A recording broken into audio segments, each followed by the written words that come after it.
हमारे चैनल को सब्सक्राइब करना न भूलें। यहाँ हजारों कहानियां हैं आपके लिए। अंबर ने हैरानी से डॉक्टर की तरफ देखा। बहुत केयर करते हैं वो आपकी। उन्होंने कहा कि आप थोड़ी सी गुस्से वाली और नकचढ़ी हैं। जब आप जिद पर आती हैं फिर किसी की बात नहीं सुनती।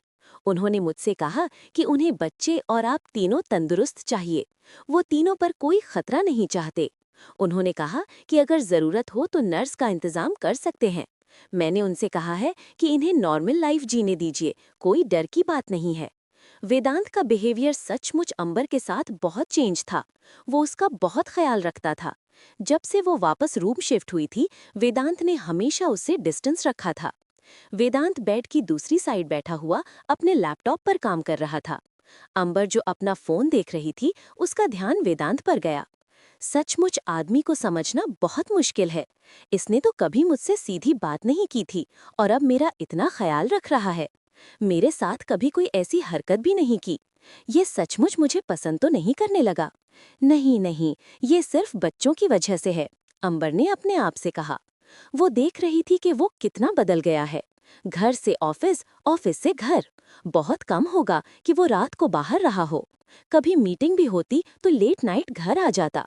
दादी हमेशा कहती थी, अंबर मुझे कभी पसंद नहीं थी, मगर मेरे बेटे को काबू कर लिया है उसने। ऐसी ही लड़कियां होनी चाहिए जो पति को बस में रखें। वेदांत के दादाजी भी मेरे पूरी तरह बस में थे। उसकी बात सुनकर अंबर मुस्कुरा देती। अगर वेदांत अपने बच्चों की जिम्मेवारी नहीं लेता तो अंबर के लिए प्रॉब्लम हो जाती। उसे खुद पता था, लगभग 6 महीने होने को आए थे। इन दिनों में अंबर को बहुत आराम की जरूरत थी। वो बिना किसी स्ट्रेस के वेदांत के साथ रह रही थी। कितना अजीब आदमी है। जहाँ लड़के जिम्मेवारियों से भाग जाते हैं, उसने खुद आगे बढ़कर जिम्मेवारी ली थी। अगर इसमें ये गलत आदतें ना होती तो कितना अच्छा है। कितना केयरिंग है, बच्चों की फिक्र करने वाला। गुड लुकिंग, हैंडसम, कामयाब, जिसे देखकर कोई भी लड़की अपना दिल हार जाए। मैं इसे देखकर ये नहीं कह सकती कि ये पूरी जिंदगी मेरे साथ रहेगा। चलो अभी के लिए साथ है, बाद में देखेंगे क्या होता है। अंबर ने वेदांत के चेहरे की तरफ देखते हुए सोचा। वेदांत ने नोटिस किया अंबर लगातार उसके चेहरे की तरफ देख रही थी। क्या हुआ, कुछ ज्यादा ही हैंडसम लग रहा हूं मैं। उसने लैपटॉप को बंद करते हुए अंबर की तरफ देखा। इंसान को ओवर कॉन्फिडेंस नहीं रखना चाहिए, अंबर ने उसकी बात पर कहा। तो फिर ऐसे क्यों देख रही थी? उसने लैपटॉप साइड पर रख दिया और उसकी तरफ देखने लगा। मैं सोच रही थी, मेरे दोनों बच्चों में से एक भी बच्चा तुम्हारे जैसा नहीं होना चाहिए, ना अकल का और नहीं शक्ल का, अंबर ने कहा। देखो, शक्ल भी मेरे जैसी होगी और अकल भी, वेदांत ने कहा।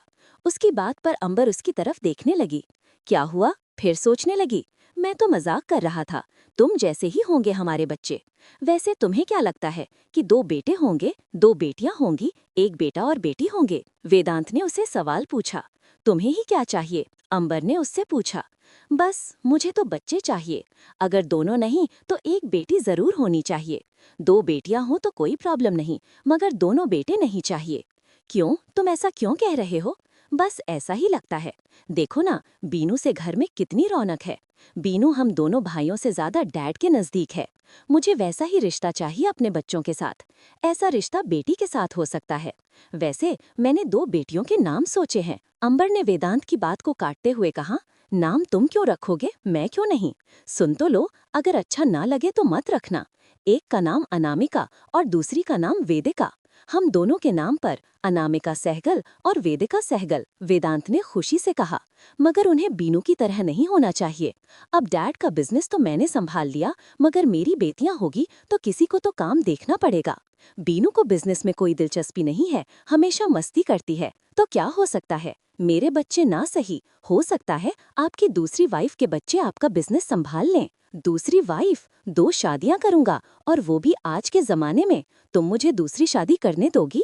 वेदांत ने हैरानी से कहा। तो क्या हम हमेशा साथ रहेंगे? बिल्कुल, जैसे मॉम डैड हैं, दादा और दादी थे, तो तुम नहीं रहना चाहती मेरे साथ? वेदांत ने कहा। नहीं, मुझे लगा शायद आगे चलकर तुम मेरे साथ न रहना चाहो। देखो, तुम कैसे हो मुझे अच्छे से पता है। मैं ऐसी हरकतों के साथ तो नहीं नहीं रह सकती तुम्हारे साथ। अब मेरी हरकतों को तुम बदल लेना, कहते हुए वेदांत के चेहरे पर शरारत थी।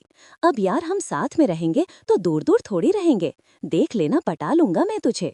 इस काम में मैं एक्सपर्ट हूँ। और फिर मेरी बेटियां मेरे साथ होंगी, तुम उन्हें छोड़कर तो नहीं जाओगी। हमारे चैनल को सब्सक्राइब करना ना भूलें। यहाँ हजारों कहानियां हैं आपके लिए। नहीं, मुझे लगा शायद आगे चलकर तुम मेरे साथ ना रहना चाहो। देखो, तुम कैसे हो मुझे अच्छे से पता है। मैं ऐसी हरकतों के साथ तो नहीं रह सकती तुम्हारे साथ। अब मेरी हरकतों को तुम बदल लेना, कहते हुए वेदांत के चेहरे पर शरारत थी। अब यार हम साथ में रहेंगे तो दूर दूर थोड़ी रहेंगे। देख लेना, पटा लूंगा मैं तुझे। इस काम में मैं एक्सपर्ट हूँ। और फिर मेरी बेटियां मेरे साथ होंगी, तुम उन्हें छोड़कर तो नहीं जाओगे। हम तीनों तुम्हें छोड़कर चले जाएंगे। अंबर ने आराम से कहा। तुम्हें किसने कहा कि मैं तुम्हें जाने दूंगा? ऐसा तो कोई हो ही नहीं सकता ना कि तुम कोई हरकत ना करो। जैसे मुझे कोई बहाना मिला मैं तुम्हें छोड़ दूंगी। देखो, हम लोग कितने टाइम से साथ हैं। मैं किसी के पास नहीं गया।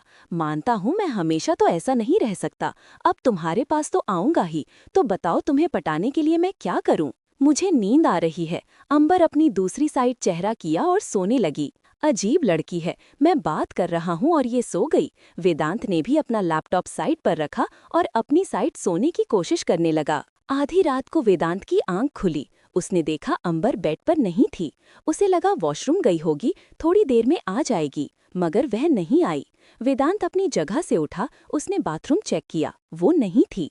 बालकनी की साइड कमरे का दरवाजा बंद था। वो सोचता हुआ कमरे से बाहर निकल गया। कहीं दादी माँ के पास जाकर तो नहीं सो गई। आजकल सबसे ज्यादा दादी की लाडली बनी हुई है। वो अपने आप से बात करता हुआ सीढ़ियों से नीचे उतरने लगा। उसे किचन में लाइट जलती हुई दिखी। वो किचन में चला गया। अंबर फ्रिज खोले हुए पूरे फ्रिज की तलाशी ले रही थी, मगर उसे खाने को कुछ भी पसंद नहीं आया। वेदांत किचन के दरवाजे पर खड़ा उसे देखकर मुस्कुरा रहा था।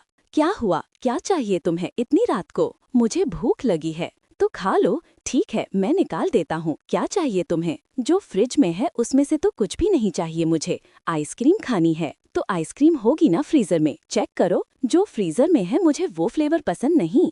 उसने आइसक्रीम निकाली और उसको चखने लगी। हम लोग बाहर चलें, कहीं आइसक्रीम खाने चलें। रात के 12 बजे कौन सा आइसक्रीम पार्लर खुला होगा? वेदांत ने परेशान होकर कहा। मुझे खाने की बहुत क्रेविंग हो रही है।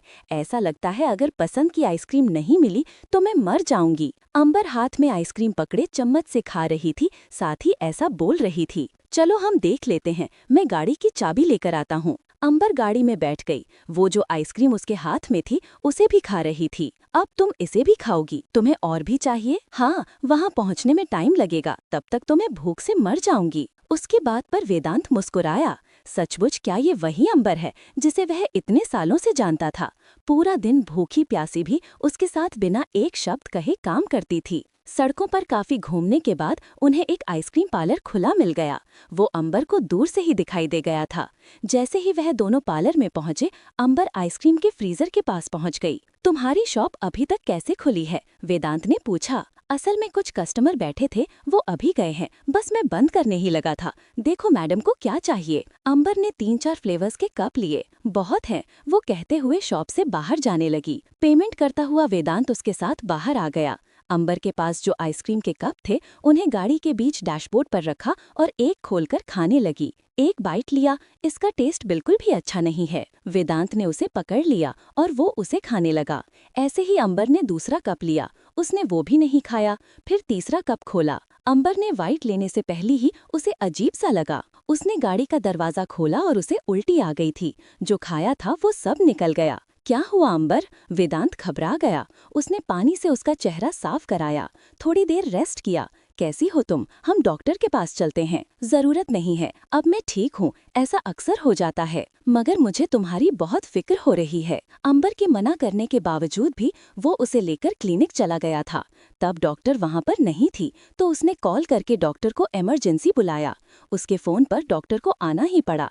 तब तक अंबर रूम में रेस्ट कर रही थी। क्या हुआ मैडम को? डॉक्टर ने घबराते हुए वेदांत से पूछा। खुद ही देख लीजिए, जो खाया था वो सब निकल गया। डॉक्टर अंबर के पास जिस रूम में वो रेस्ट कर रही थी वहाँ गई। डॉक्टर की आवाज सुनकर अंबर की आंख खुल गई, जो कि सो चुकी थी। क्या हुआ? डॉक्टर ने पूछा। कुछ नहीं डॉक्टर, वॉमिटिंग हुई है। पूरी बात जानने के बाद डॉक्टर हंसने लगी। देखिए मिस्टर सहगल, मिसेस सहगल पूरी तरह से ठीक हैं। ये आम बात है। क्या खाया था आपने? Ice cream. अंबर से पहले वेदांत ने जवाब दिया और कहा, और वो एक नहीं, कितने सारे फ्लेवर थे जो इसने ट्राई किए। शायद उसी की वजह से हो गया।